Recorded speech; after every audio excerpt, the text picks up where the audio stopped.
Gracias por hacernos libres, libres para gozarnos en ti. Oh, aleluya. Donde el Espíritu de Dios está, hay libertad. Puedo adorar, adórale. Todas mis culpas y maldades fueron borradas en la cruz. Libre soy, perdonado soy, solo por tu amor. No hay más condenación. Cristo me libertó. Caen las murallas, caen las cadenas, Dios destruyó. Libre soy, libre. Dios me hizo libre. Él venció la muerte por mí. Libre soy, libre soy. Aleluya. Sí, Señor.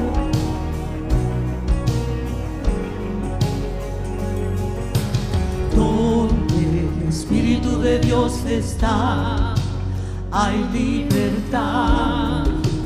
Puedo adorar.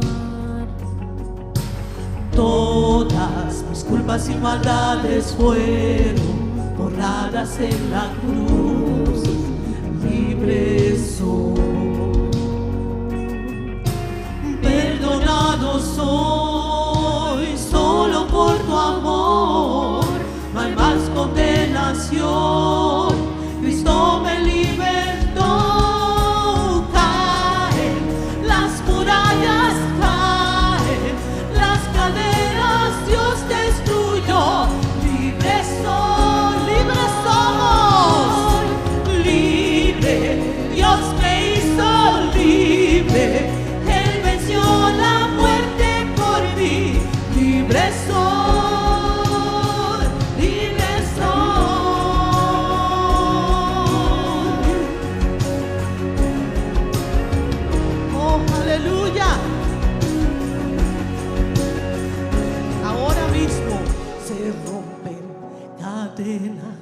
No soy esclavo más, en Cristo soy libre, no hay más condenación. Confiésalo. Que rompe cadenas, no soy esclavo más, en Cristo soy libre, no hay más condenación.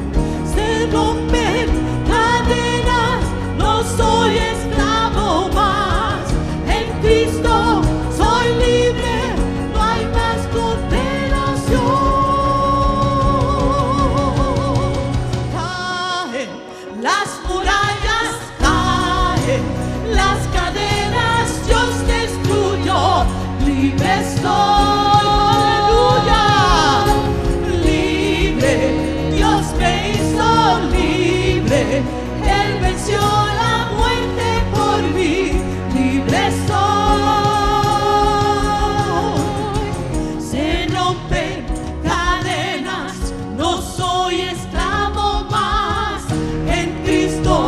Soy libre, no hay más condenación.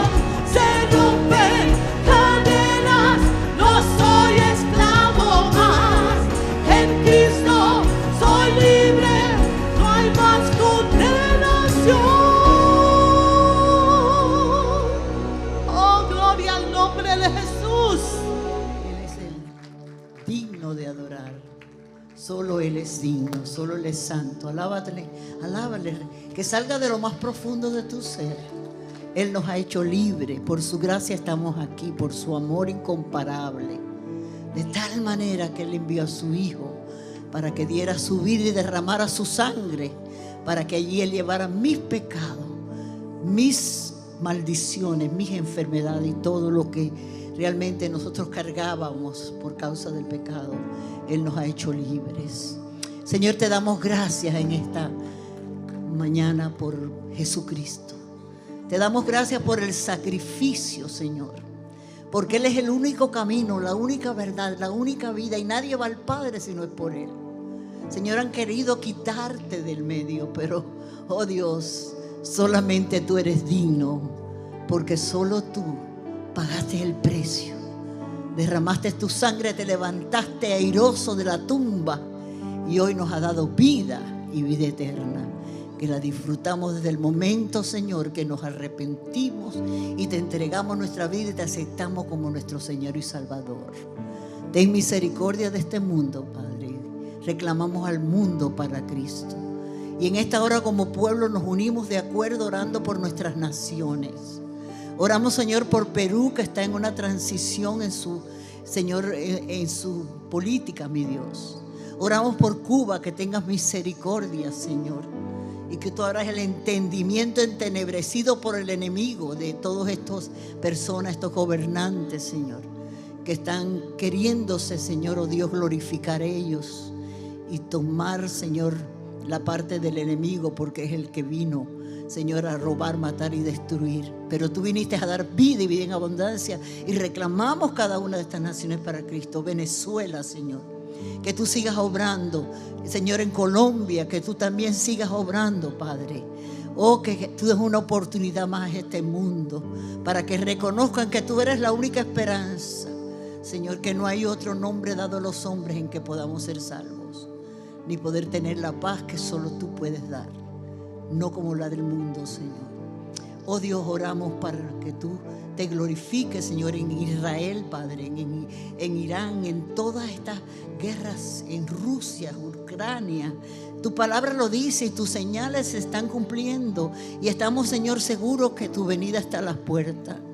Ayúdanos como iglesia, Señor, a poder estar velando y orando, Señor, y clamando por las almas perdidas, y que haya un avivamiento mundial donde podamos ver una gran cosecha de almas antes del fin del mundo, Señor. Señor, sigue obrando en cada una de nuestras vidas. Pedimos por cada enfermo de nuestra congregación, nuestra hermana, Señor, Odianita, su esposo, Señor, nuestra hermana Carmen, Señor, todos los hermanos de todos los lugares, todos los enfermos, Señor, los presos, todos aquellos que están atravesando por dificultades, que ellos puedan elevar su mirada hacia ti y buscarte a ti, que eres el único que puedes darnos lo que realmente nosotros necesitamos, que es la paz, Señor, la salvación, y eres también nuestro sanador.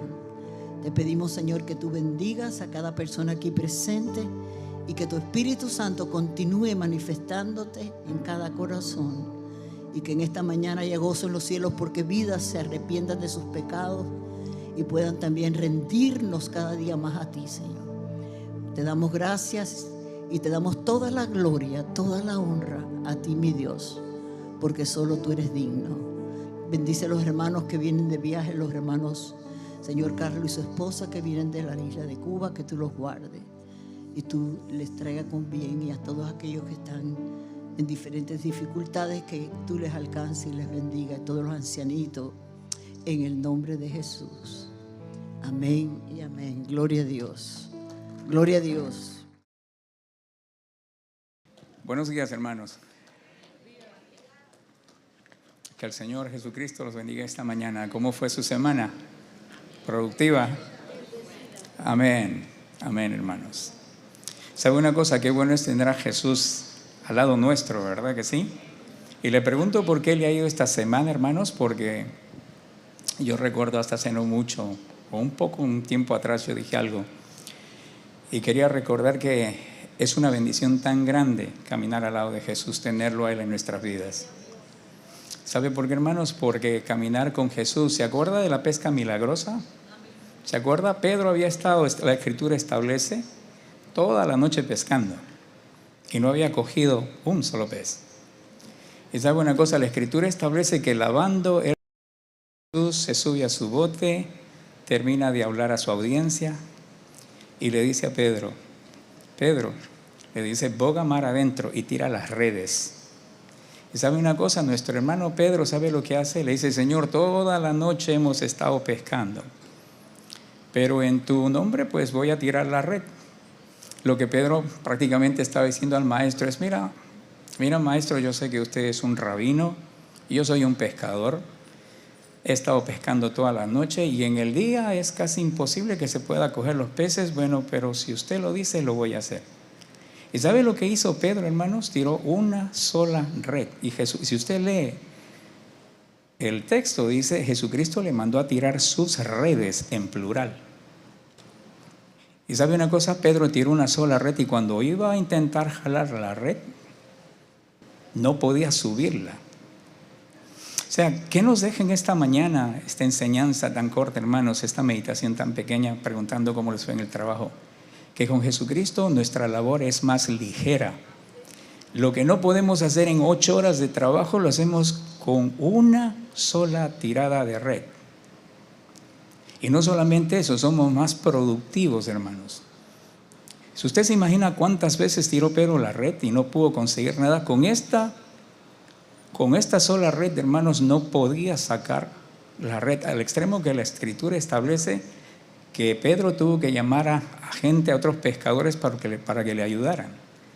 Entonces, con Jesucristo, hermanos, al lado nuestro, nos volvemos más productivos y también nuestro trabajo es más ligero. Así que, como dijo el apóstol Pablo, ¿no?, que la gracia de Dios no había sido en vano en su vida, antes había trabajado más que todos los demás, pero él decía, no yo, sino la gracia de Dios en mí. Amado Dios, te damos gracias en esta mañana, porque nos has dado una semana fructífera, bendecida. Gracias porque siempre te excedes para con nosotros y nos das mucho más de lo que esperamos y mucho más de lo que merecemos. Y en esta mañana, bendito Dios, adoramos tu nombre, te exaltamos y reconocemos, como cantábamos hace unos minutos, que por ti y para ti son todas las cosas. En esta mañana, bendito Dios, nos presentamos como sacrificio vivo, bendito Dios, para exaltar tu nombre, para que a través de tu palabra, bendito Dios, tú tengas a bien transformarnos, para que podamos entender, ver la realidad conforme tú la ves, bendito Dios, y no vivir de acuerdo a nuestras propias opiniones y criterios. En el nombre de Jesús te encomendamos en esta mañana este servicio y te pedimos tu asistencia en todo momento. Edifica a tu pueblo, a tu iglesia, bendito Dios. En el nombre de Jesús oramos y te damos gracias. Amén. Hermanos, en esta mañana vamos a tratar de concluir el tema que comenzamos la semana pasada. Y les dije que yo había tomado prestado del Salmo 145, verso 4, para dar el título a esta predicación. Cada generación anunciará a la siguiente tus maravillas y poderosas hazañas. Lo tomé prestado, hermanos, porque recuerden, nosotros venimos siguiendo una línea de prédicas que comenzamos hace un par de semanas que tiene que ver con vosotros. Una ciudad asentada sobre un monte no se puede esconder. Y entonces, en aquel entonces, para recordar un poquitín, hablamos de que nosotros como iglesia de Jesucristo, y cuando digo iglesia me refiero al cuerpo entero de Jesucristo, no particularmente a esta, hemos sido muy buenos haciendo la obra de evangelización, pero no hemos sido tan buenos haciendo discípulos. Y yo les comentaba aquella vez que de acuerdo a datos estadísticos, el 65% de gente que vive en esta nación, de 330 millones de habitantes más o menos que vivimos aquí, el 65% profesa o dice profesar el cristianismo, pero cuando miramos la realidad de nuestra nación, cada vez somos una nación tan más secularizada. Entonces pudimos como ejemplo ver cómo el continente africano, que fue el continente más evangelizado del siglo pasado, todavía, hermanos, tiene problemas serios.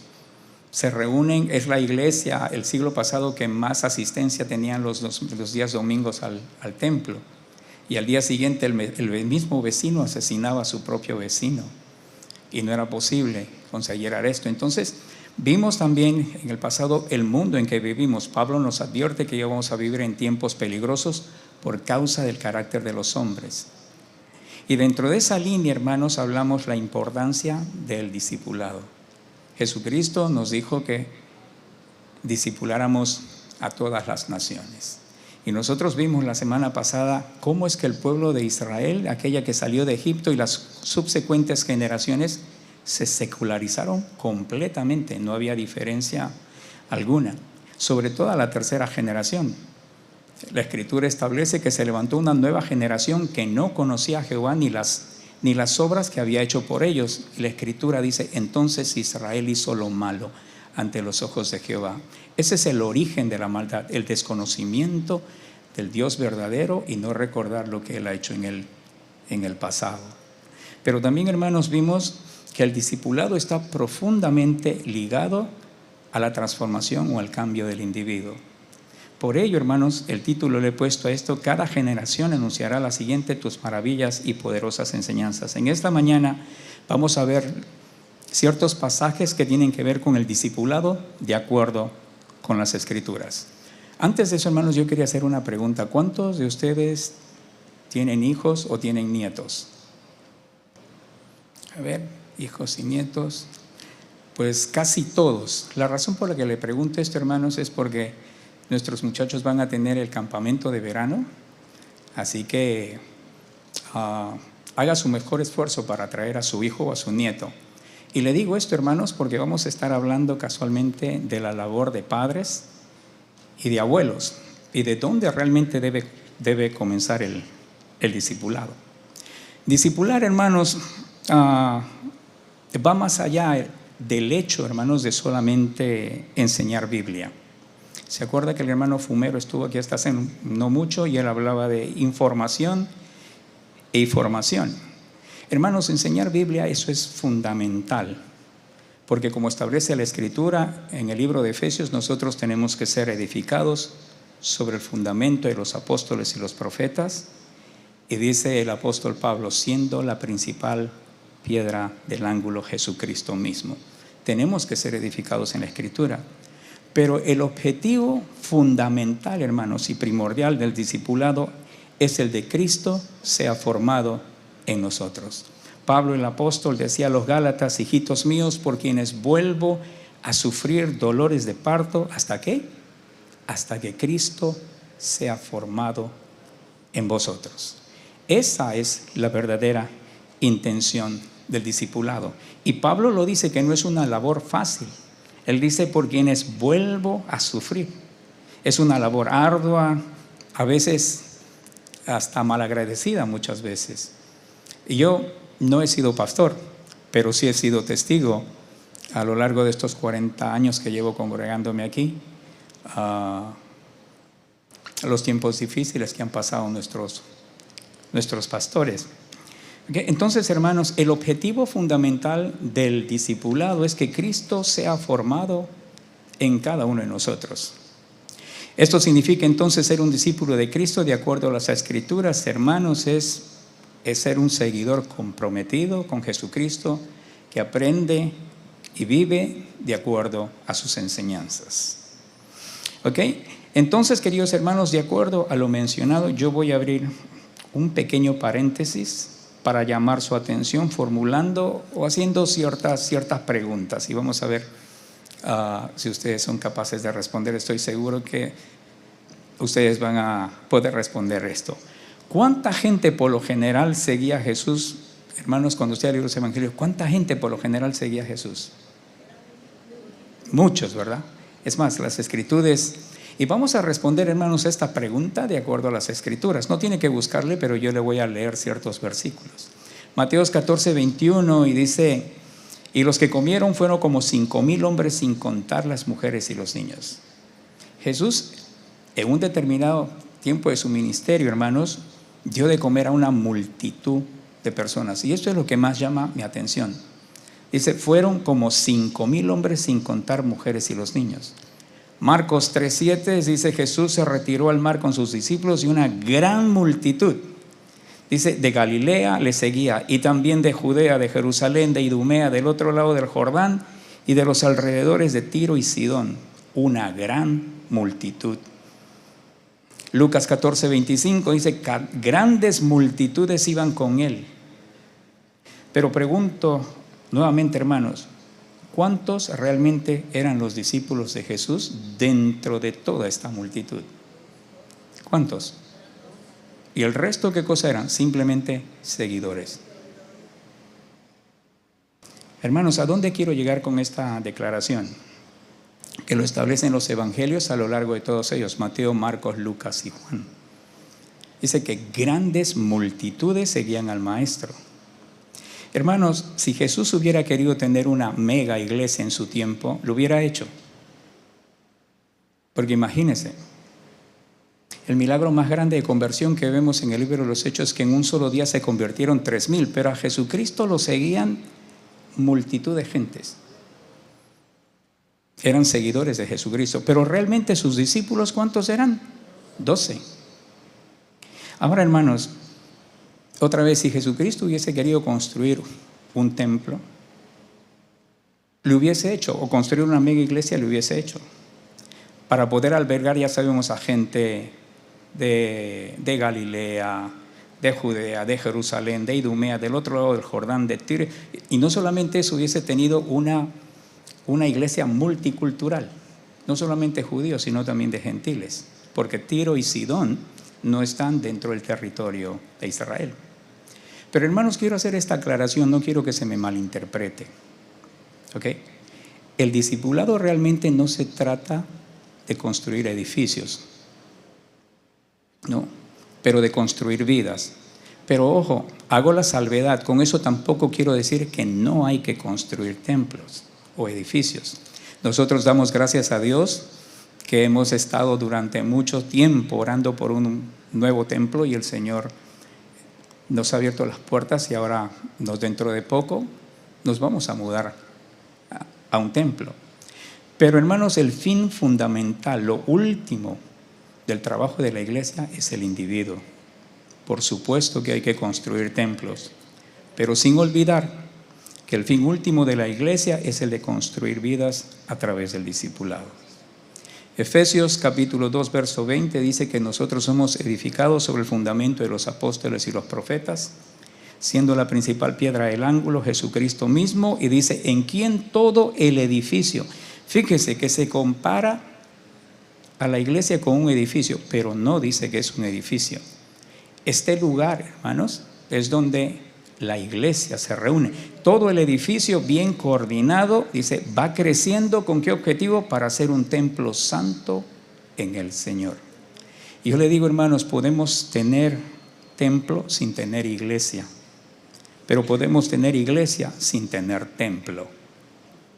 Y le pongo un ejemplo, las iglesias perseguidas por lo general, en China, hasta hace no mucho, y otros países del mundo donde se persigue el cristianismo, estos nuestros hermanos tienen iglesias sin tener un templo.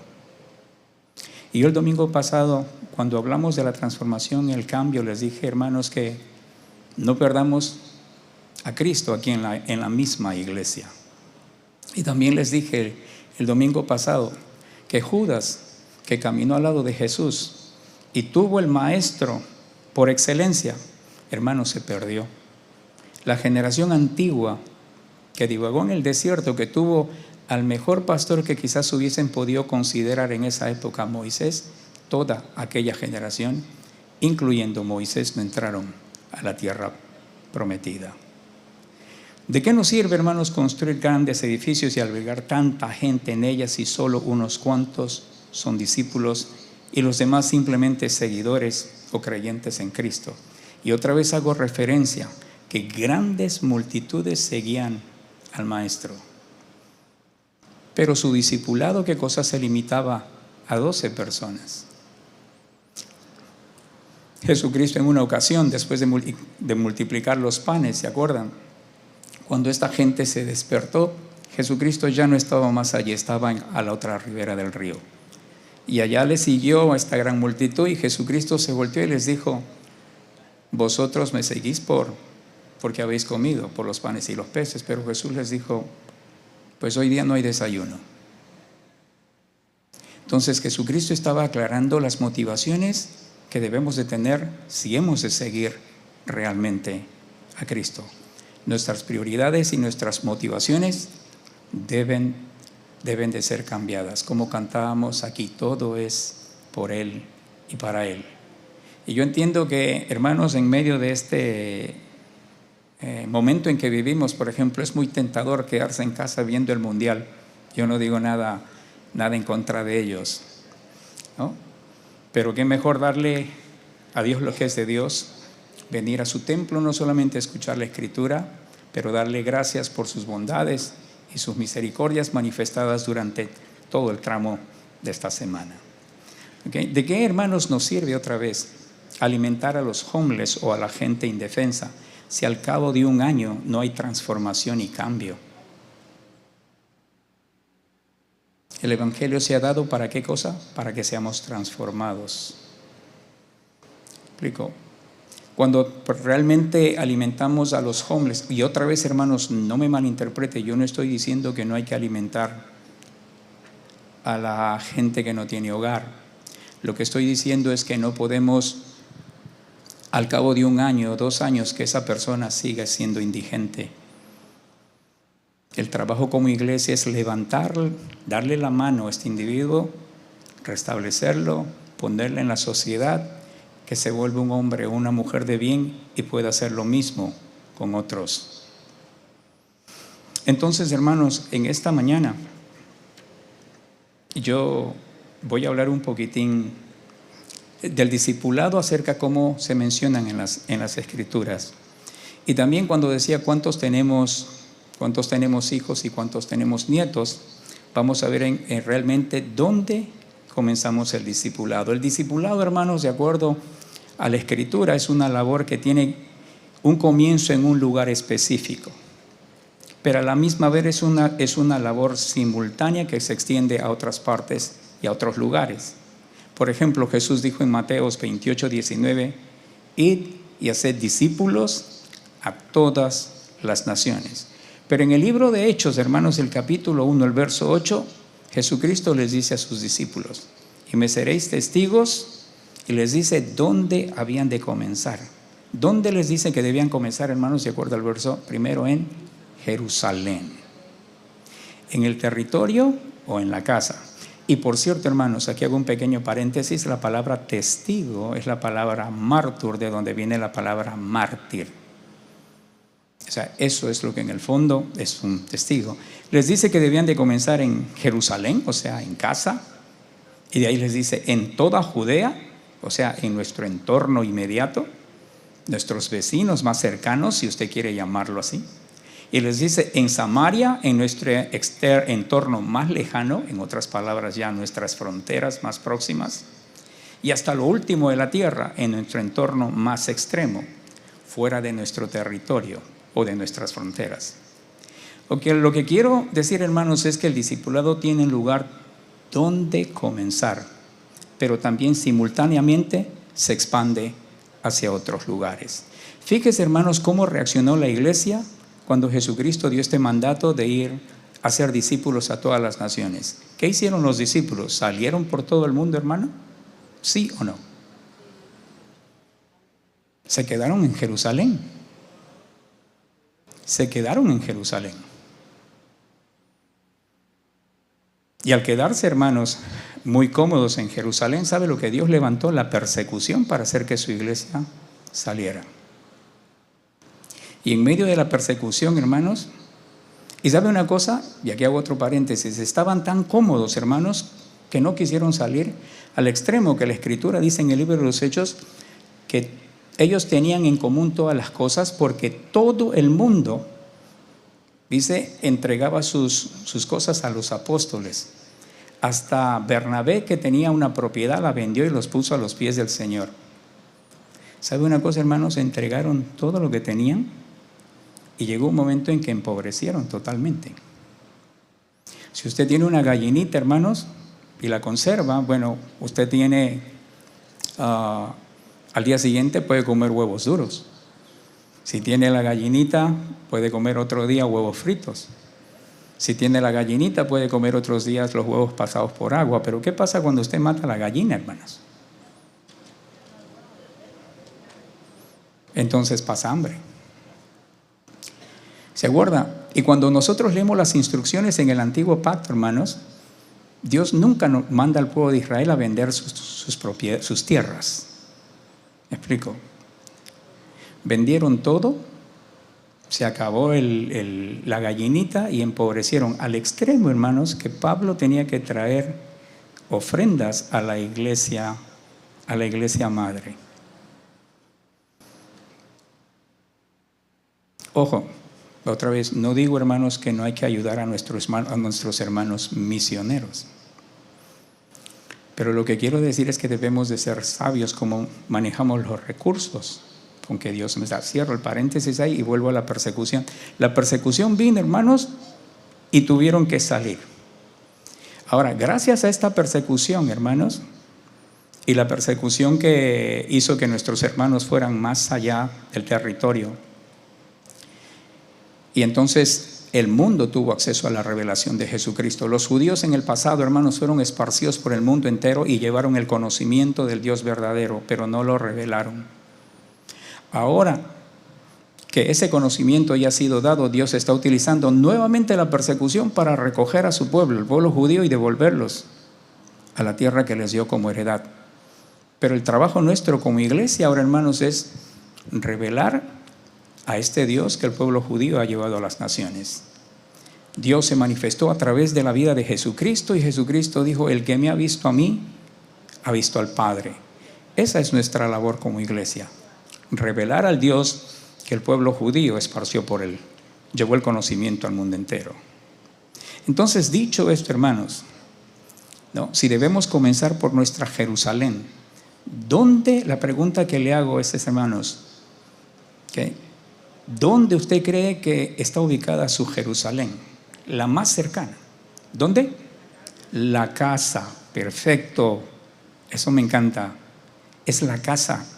Allí es donde debemos de comenzar. Y hermanos, y no voy a comenzar con el discipulado de Jesucristo, porque las Escrituras no hacen mención de la vida de Jesús. La última vez que se le menciona en las Escrituras es cuando tenía 12 años y estuvo en el templo. Estaba hablando con los sacerdotes. No se le ve hasta que comienza su ministerio, más o menos aproximadamente a la edad de 30 años. Pero hermanos, nuestra Jerusalén, entonces, el discipulado tiene un lugar específico donde comienza. Cuando se le dio en el libro de los Hechos, otra vez es que debían de comenzar en Jerusalén. Yo hice la pregunta: ¿cuál es nuestra Jerusalén? Y la hermana brillante dijo que en casa. Entonces vamos a ver, hermanos, el modelo de discipulado en el Nuevo Testamento comenzando en casa. Y para eso voy a pedir que me pongan ahora sí en la pantalla, segunda de Timoteo 1 al 5. ¿Okay? Y cuando usted lo tenga, a mí me dice amén. ¿Okay? ¿Qué dice segunda de Timoteo 1:5, hermanos? Dice: trayendo a la memoria la fe no fingida que hay en ti, la cual habitó primero en tu abuela Loida y en tu madre Eunice, y estoy seguro que en ti también.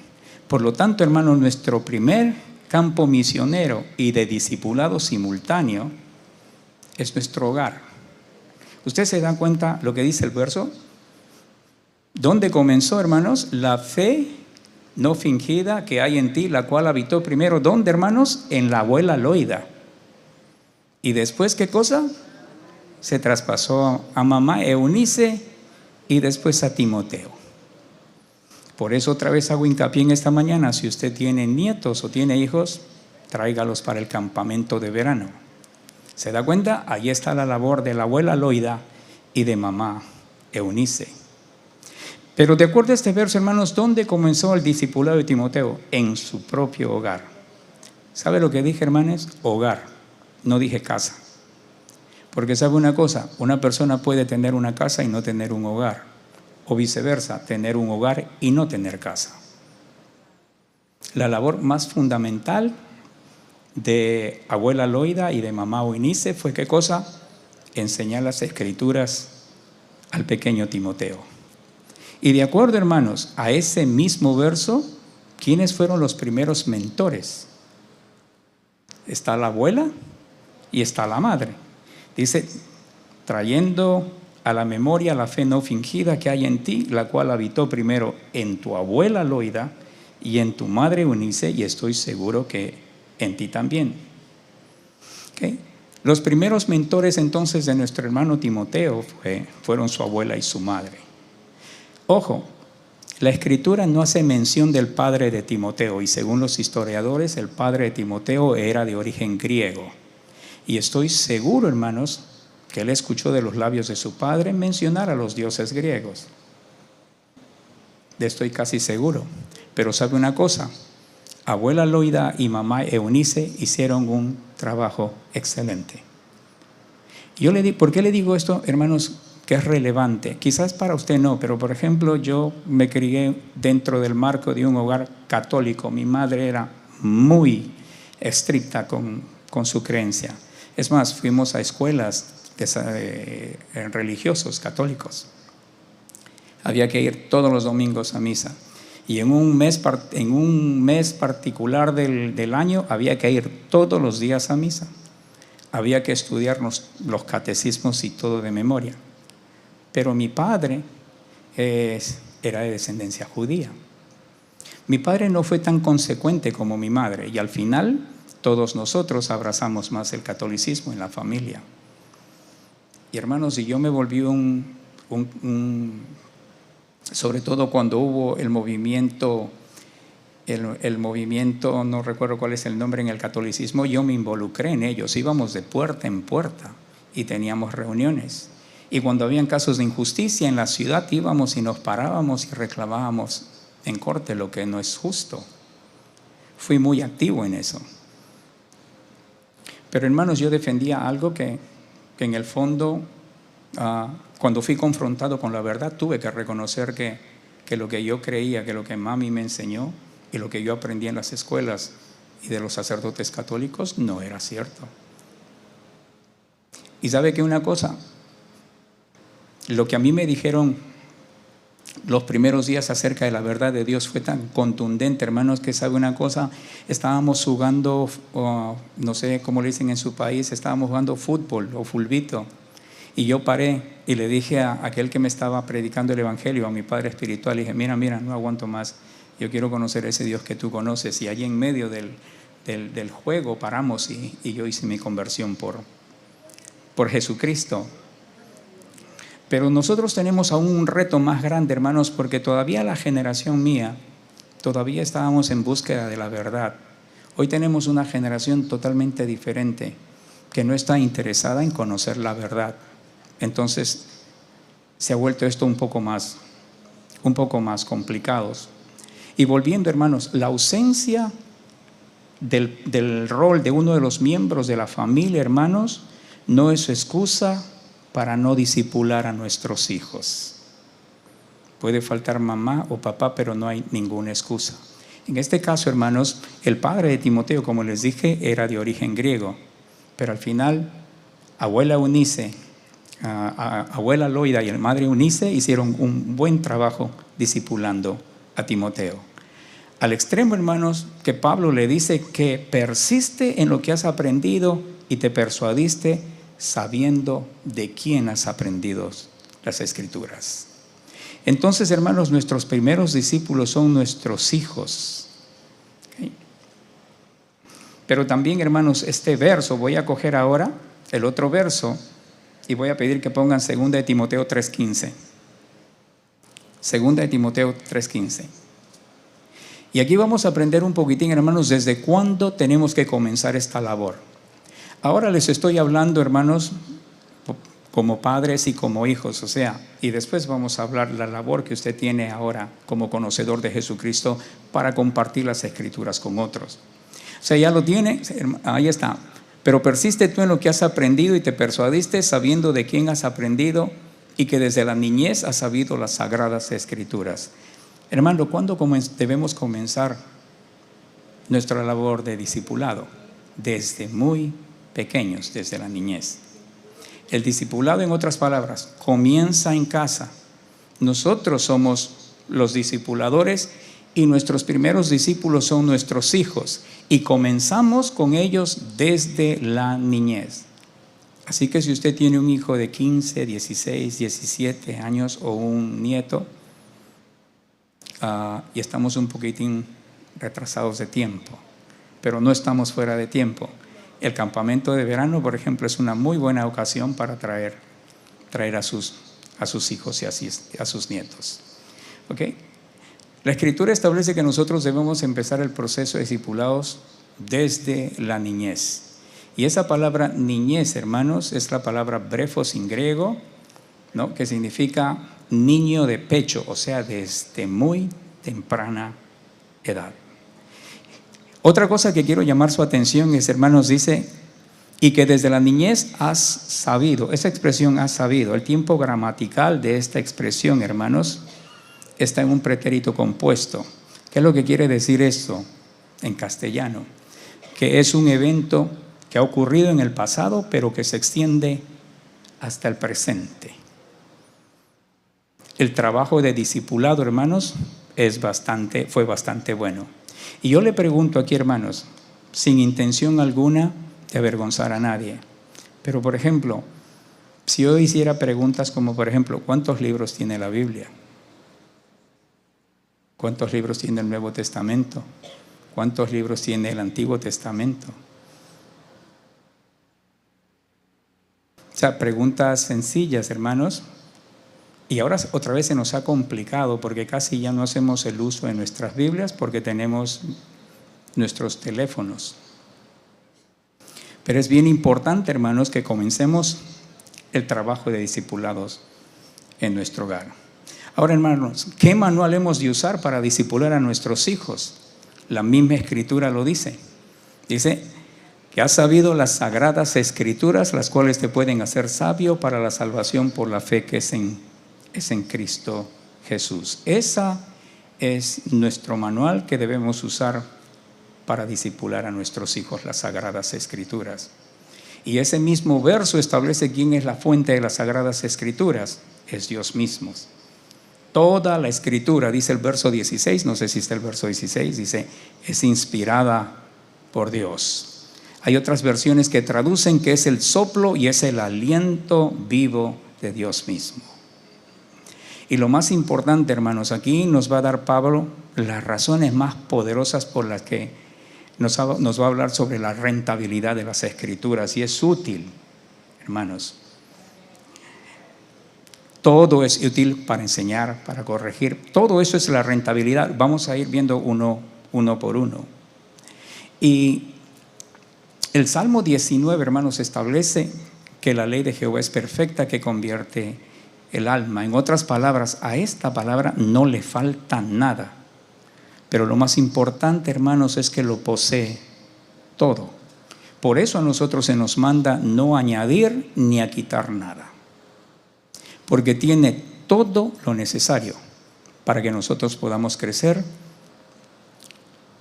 en nuestro conocimiento de nuestro Señor Jesucristo y ser formados a su imagen.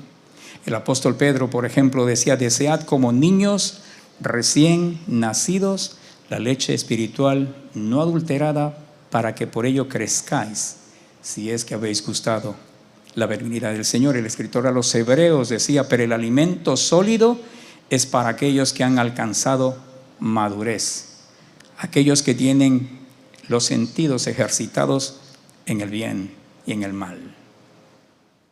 La persona adulta, la persona madura en Cristo, hermanos, tiene la habilidad de poder discernir o encontrar la diferencia, no solamente entre lo que es bueno y lo que es malo, sino entre lo bueno y lo más excelente. La rentabilidad de las Escrituras, hermanos, dice, y es útil para enseñar, para redarguir, para corregir, para instruir en justicia. Usted ve la versatilidad de las Escrituras, hermanos. Y esa palabra versátil es una cualidad que permite a una persona o cosa desempeñar diferentes funciones o roles con facilidad.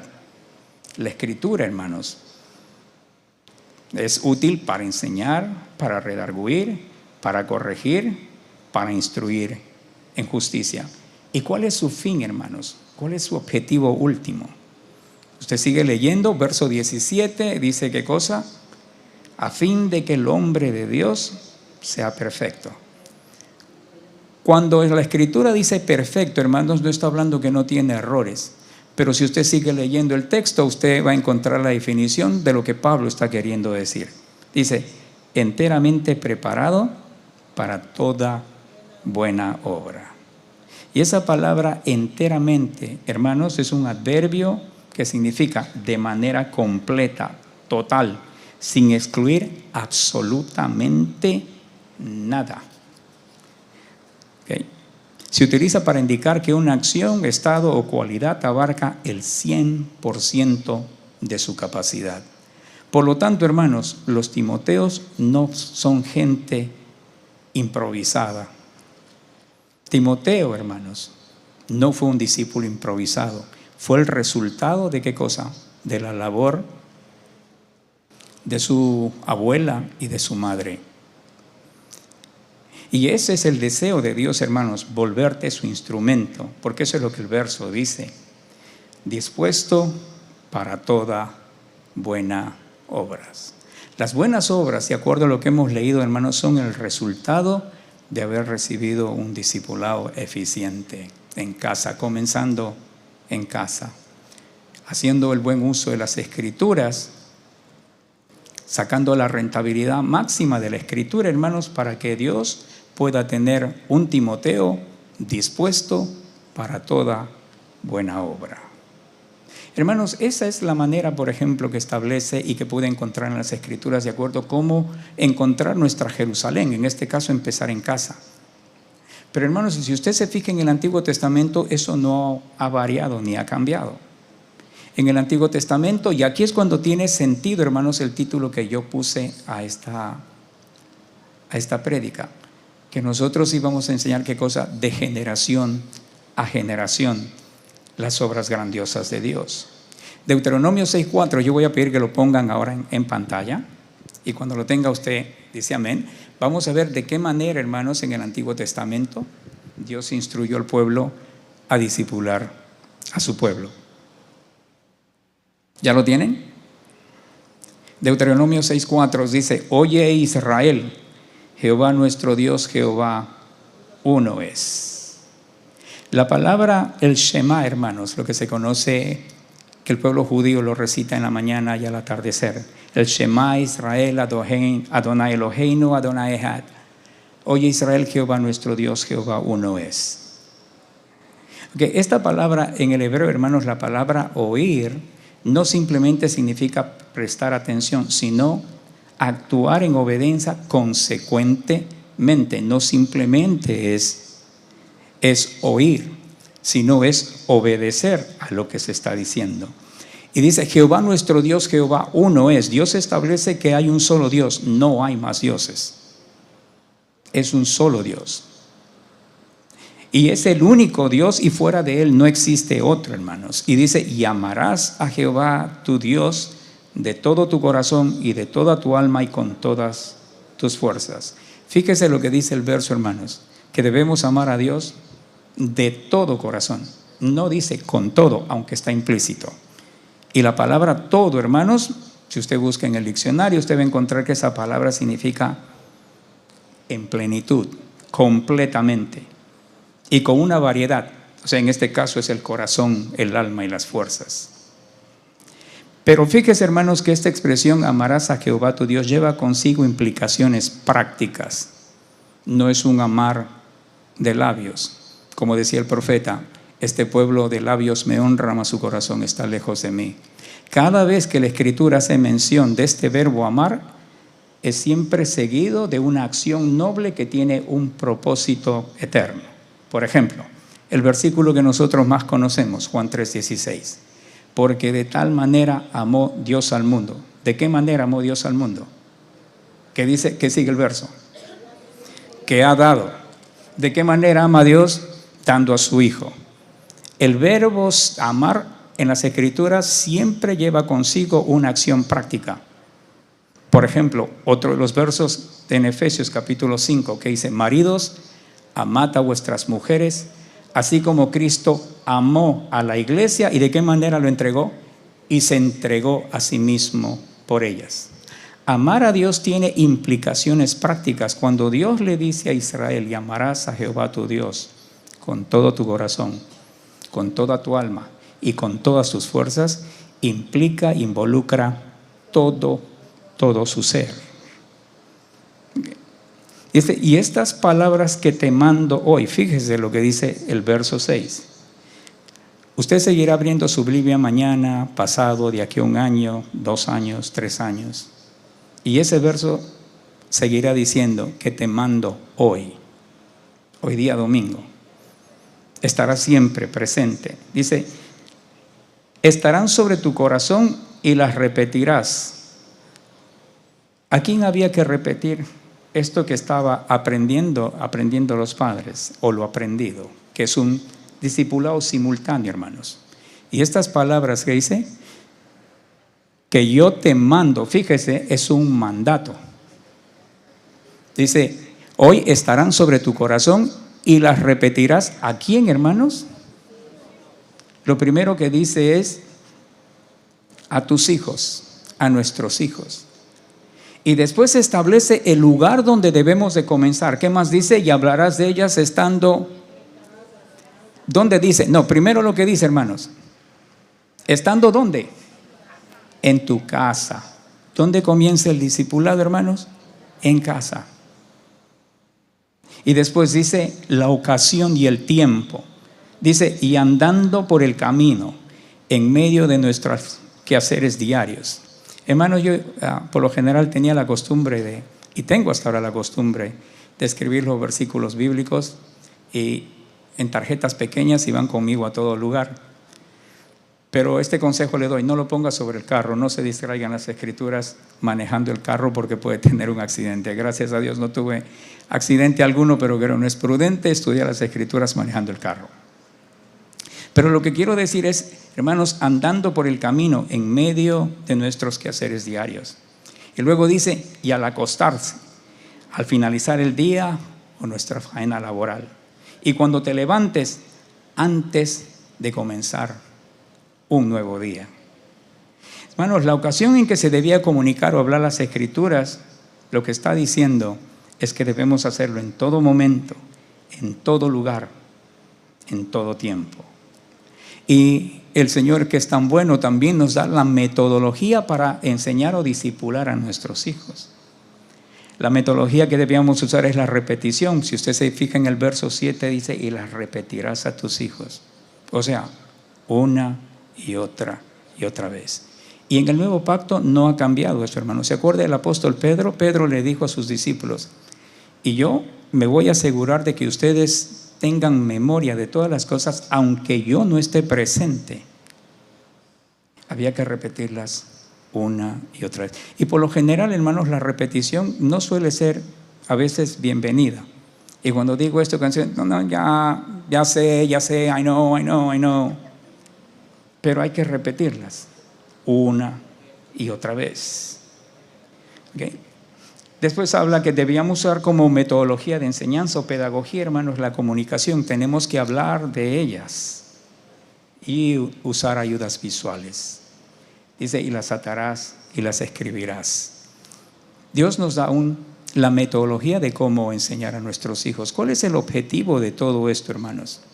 De que vivamos de la manera correcta. Yo no sé si usted se acuerda de este versículo, seguro que porque es uno de los versículos que repetimos con frecuencia también, como hijos de Dios que somos, ¿no? Que nunca se apartará de tu boca, nunca, este libro de la ley. ¿Cuál es el objetivo, hermanos?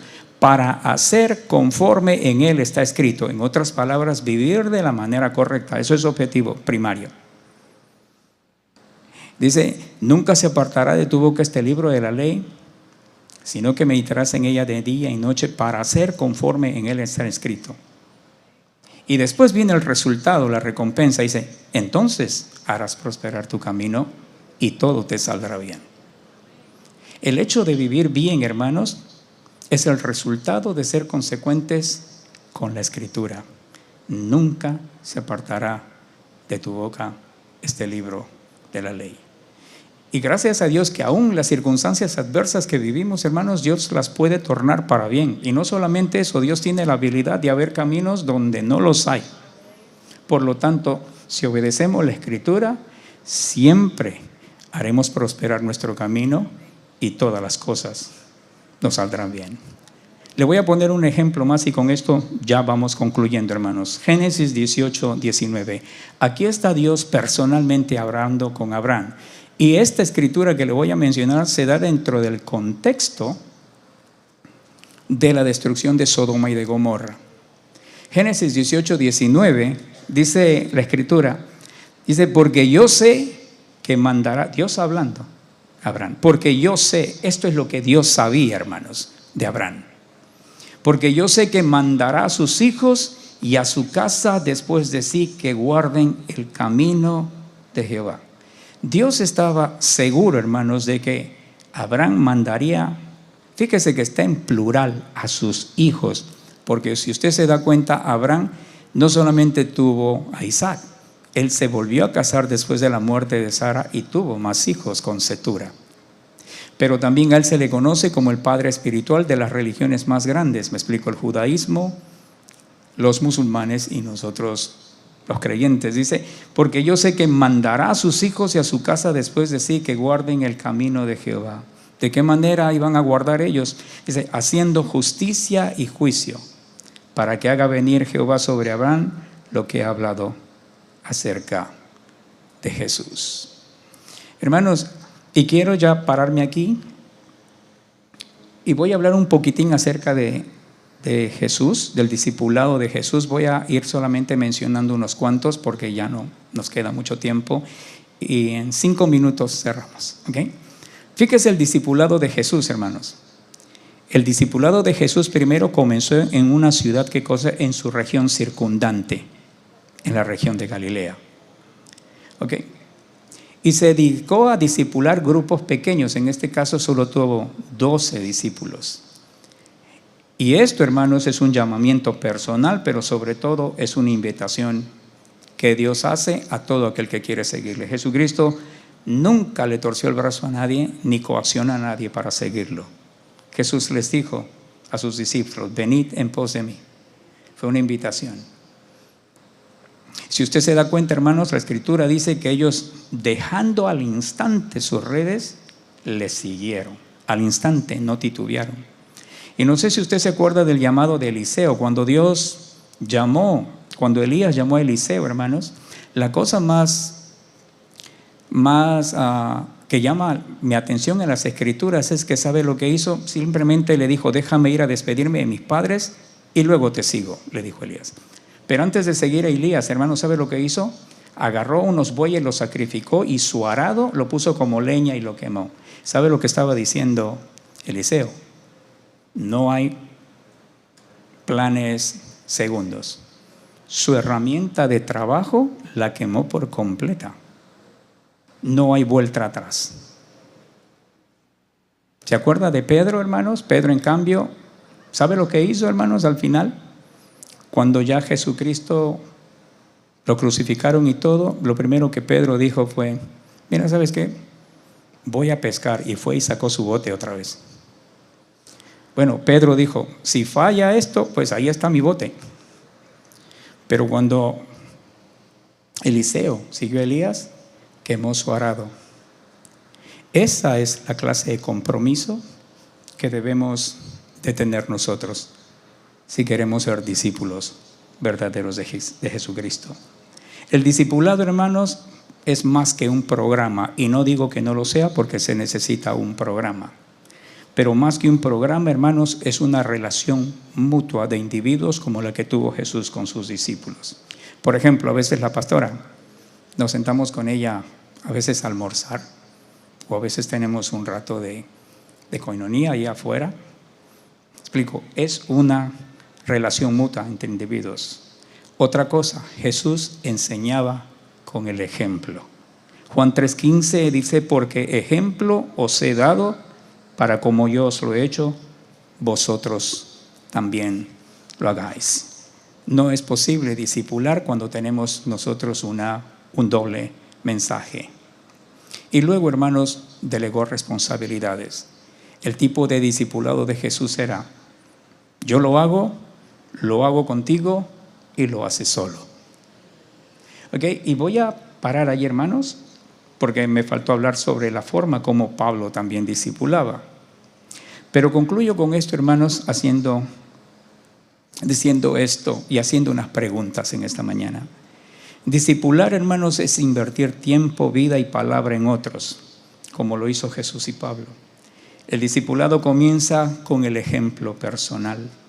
No podemos formar lo que no vivimos. Cada creyente está llamado a ser discipulado y a discipular a otros. Como le dije, es un trabajo simultáneo. La pregunta que yo te hago en esta mañana es si estás siendo discipulado.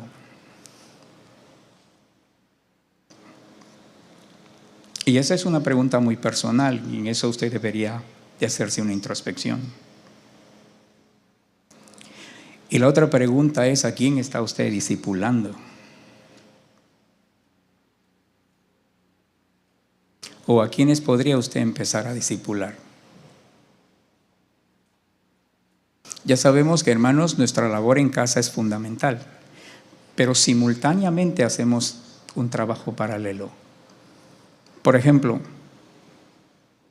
lidiar con niños pequeños, usted bien lo sabe, es una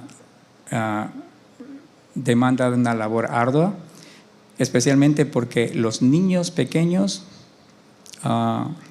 ¿cómo explicarle? Los niños pequeños, hermanos, no hay forma de hacer que ellos se comporten como adultos, porque son niños pequeños. Y eso muchas veces se exaspera. Yo tuve una vez una maestra en escuela dominical que terminó frustrándose porque pretendía que los niños pequeños se comportaran como adultos.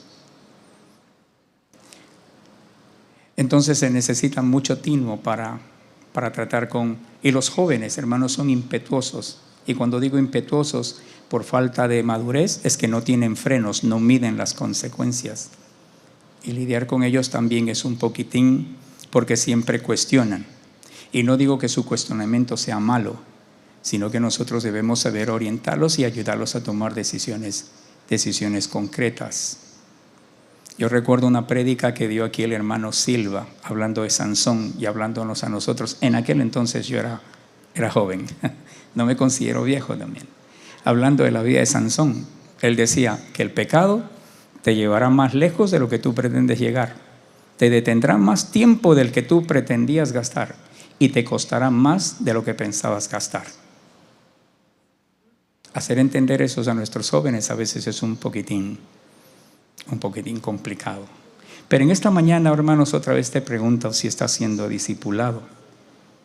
Y cuando hablo de discipulado, hermanos, no estoy hablando del hecho de no venir al estudio bíblico, aunque hay que hacerlo, sino el hecho de tener una relación personal, como dice el libro leímos en Deuteronomios, en casa, cuando estés en el camino, cuando te acuestes y te levantes, una relación personal e íntima con Dios, que más allá de recibir información está siendo transformado a la imagen de Jesucristo.